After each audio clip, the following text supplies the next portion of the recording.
Bismillahirrahmanirrahim. Assalamualaikum warahmatullahi wabarakatuh. Selamat pagi semuanya. Waalaikumsalam pagi Pak. Oke, nah mohon untuk Ilhami Caksono, dengar suara Bapak Ilhami Caksono? Dengar Pak. Mohon pimpin doa. Ya, silakan Ilhami Caksono. Mari teman-teman, sebelum kita memulai pelajaran sejarah, kita berdoa membaca surat Al-Fatihah. Berdoa dimulai.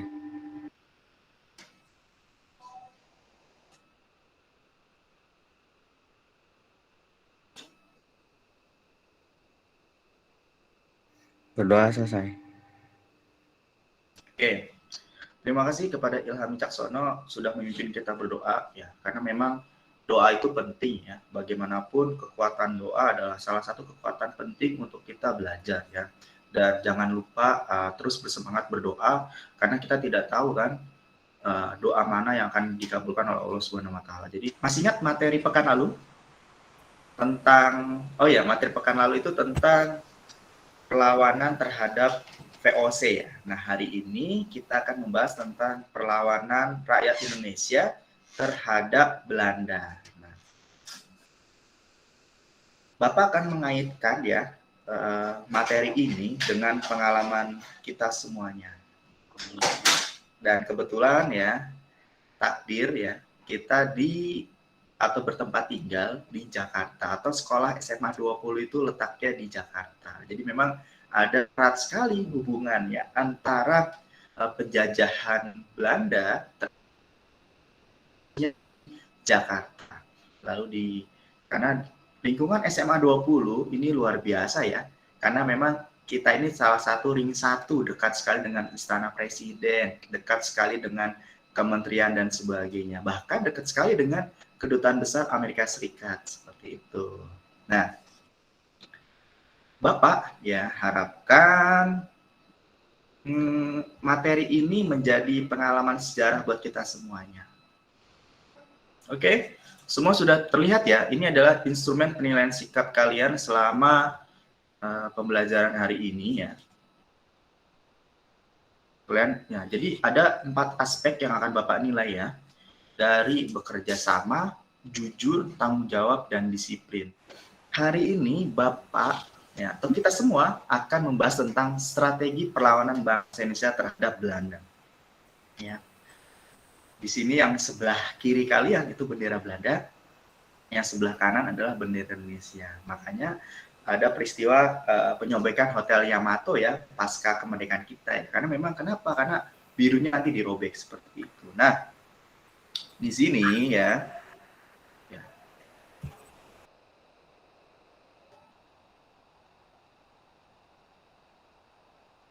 Bapak akan menerangkan kompetensi dasar dengan IPK.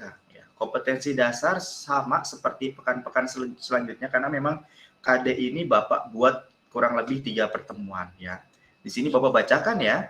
Kompetensi dasar adalah 3.2 menganalisis strategi perlawanan bangsa Indonesia terhadap penjajahan bangsa Eropa, Portugis, Spanyol, Belanda, Inggris sampai dengan abad ke-20. Lalu kompetensi dasar yang 4.2 mengolah informasi tentang strategi perlawanan bangsa Indonesia terhadap penjajahan bangsa Eropa, Portugis, Spanyol, Belanda, Inggris sampai dengan abad ke-20 dan menyajikan dalam bentuk lisan, tulisan, dan atau media lainnya. Nah, lalu apakah kalian mengetahui bangunan di bawah ini? Silakan, siapa yang mau komentar? Museum Fathahillah ya Pak? Museum Fathahillah, Alen. Yang lain bagaimana? Nggak bisa, Bu. Nggak bisa. Iya Pak, Museum Fathahillah. Iya Pak, di Kota Tua. Museum Fathahillah ya. Oke, yang menurut kalian ya, kalau tidak salah beberapa mungkin kelas 10 ya waktu itu ya.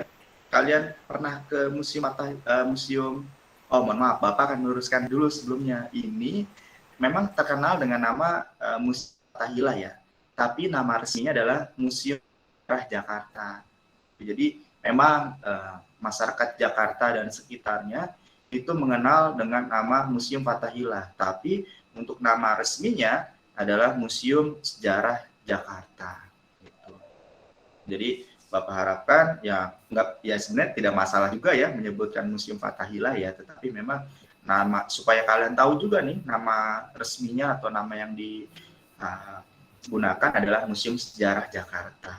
Seperti itu. Aprilia, yuk. Dengar suara Bapak, Aprilia.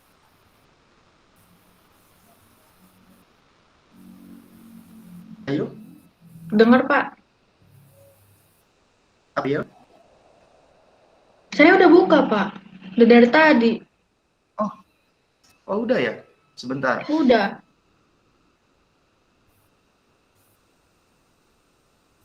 Tapi terlihat nggak kameranya?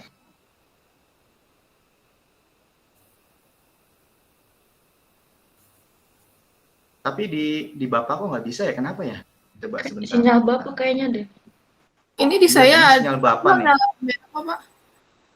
Saya udah Kenapa? buka dari tadi. Ini di saya Oh, April gitu nyala ya. kameranya. Oh, berarti benar-benar nih sinyal Bapak nih. Oke, nggak apa-apa.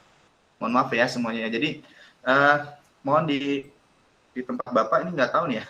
Karena di sekolah sedang ada kegiatan, jadi memang internetnya sedang dipakai yang lain gitu. Jadi Bapak mohon maaf ya kalau misalkan kalau dari tampilan Bapak itu tidak terlihat. Oke, ini ya selesai ya. Menurut kalian tuh fungsi bangunan ini untuk apa ya?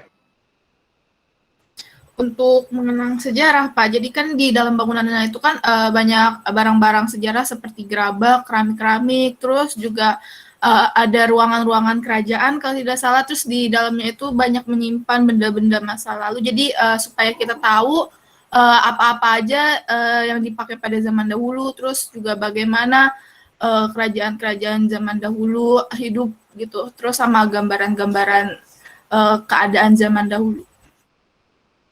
Saya mau nyoba jawab, Pak. Oh, boleh. Siapa tuh? Fariza. Oh, Tadi Fariza, kan boleh. bilang kenapa kayak PLC kayak bubar terus digantiin sama Belanda. Yang pertama tuh kayak pemimpin PLC tuh kayak korupsi gitu, Pak, dan kayak gaya hidupnya tuh sangat mewah. Terus kayak yang kedua biaya selama perang PLC itu terbilang cukup besar banget. Jadi kayak dia sama pemerintah Belanda kayak gitu. Gitu bener ya sih, Pak? Oke, betul apa yang dikatakan Fariza ya. Oke, nah Bapak ya, tadi Bapak sudah memberikan arahan tentang kelompok ya. Lalu Bapak akan men-share tentang LKPD. Ya, jadi Bapak harapkan ini Bapak sudah mencantumkan LKPD. Silakan ikuti arahan sesuai dengan LKPD ya. Silakan kalian berdiskusi sesuai dengan kelompoknya masing-masing. Bapak berikan waktu 10 menit saja. Selamat mengerjakan.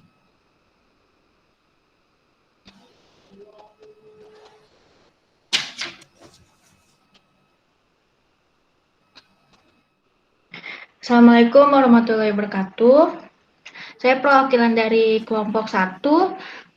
Sebelumnya izinkan saya untuk memperkenalkan anggota-anggota dari kelompok saya. Di kelompok saya ada saya, Aprilia Yunidias, lalu ada Adinda Nuraisyah, Andi Prasetya Dwi Atmaja, Vika Febrianti, Fiuzaki Hardi Usada, Ilham Wicaksono, Sri Sugiharti Putri, dan Rutina Putri Aprilia.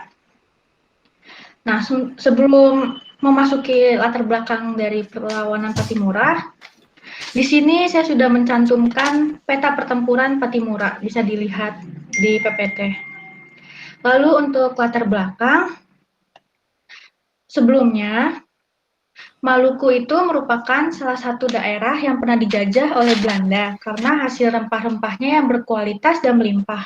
Selama diduduki oleh Belanda, rakyat Maluku mengalami banyak penindasan seperti kerja paksa, monopoli perdagangan, pelayaran honggi, dan praktik lainnya yang membuat rakyat melakukan perlawanan terhadap sikap Belanda yang semena-mena tersebut.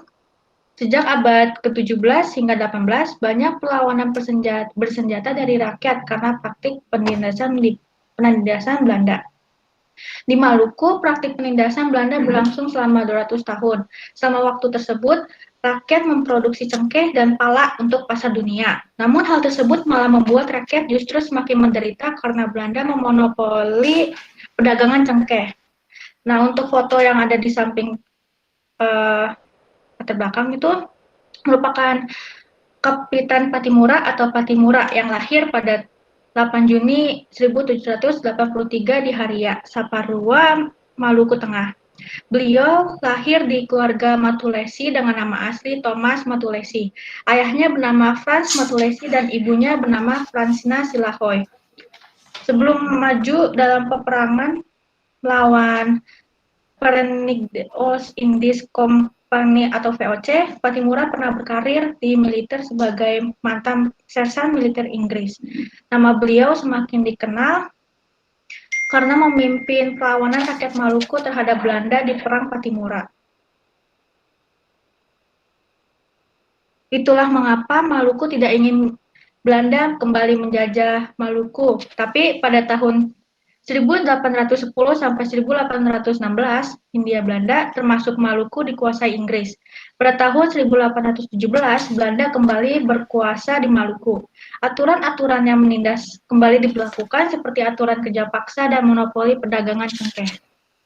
Nah, selanjutnya akan dibacakan oleh teman saya. Strategi perlawanan. Patimura berhasil melembus benteng Dulstenden dan benteng Deverdijk. Perlawanan yang gigih membuat Gubernur Ambon terpaksa meminta bantuan pasukan dari Batavia. Setelah satu persatu anak buahnya ditangkap dan tewas, Patimura pun akhirnya ditangkap dan dijatuhi hukuman mati pada tahun. Sudah selesai semua ya. Silakan mungkin di antara kalian boleh satu orang untuk menyimpulkan hasil pembelajaran kita hari ini. Silakan satu orang. Siapa yang mau berani ya menyampaikan pendapat? Saya mau, Pak. Boleh, Alen? Saya mau. Jadi kesimpulannya dari awal tadi, mulai dari kelompok 1, 2, dan kelompok 3, mereka semua mempresentasikan masing-masing daerah yang melakukan perlawanan terhadap Belanda. Jadi daerah A, daerah B, daerah C, semua pasti melakukan perlawanan Belanda karena mereka ingin dijajah, ingin dikuasai daerahnya. Nah, dari sini kita dapat mengetahui bahwa perjuangan nenek moyang kita atau perjuangan pahlawan-pahlawan terdahulu itu sangatlah sangatlah besar. Mereka berjuang, mereka bersedia mati untuk memerdekakan bangsa Indonesia ini sendiri. Nah, kita sekarang bangsa Indonesia ini walaupun sudah tidak dijajah lagi, tidak dijajah dengan senjata ataupun dengan fisik, tapi menurut saya kita masih dijajah karena dijajahnya tapi bukan secara langsung, tapi melalui pemikiran-pemikiran dan juga arus-arus dari luar negeri yang masuk Indonesia. Proses pembelajaran itu ada salah dan benar. Kalau salah itu hal yang biasa, benar itu harus kita mendapatkan seperti itu ya. Nah, silakan Lukman, mohon pimpin doa ya dalam pembelajaran ini. Silakan Lukman. Sebentar Lukman. Oke, silakan Lukman. Sebelum kita mengakhiri pelajaran sejarah ini, alangkah baiknya kita berdoa agar ilmu yang sudah kita dapatkan dapat kita terima. Berdoa dimulai.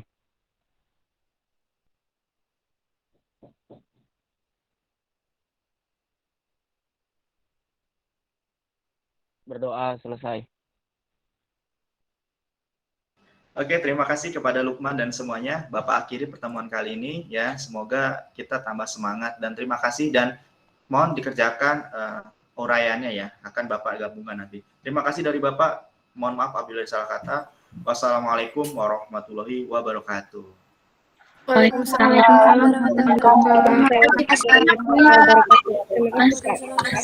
Terima kasih Pak.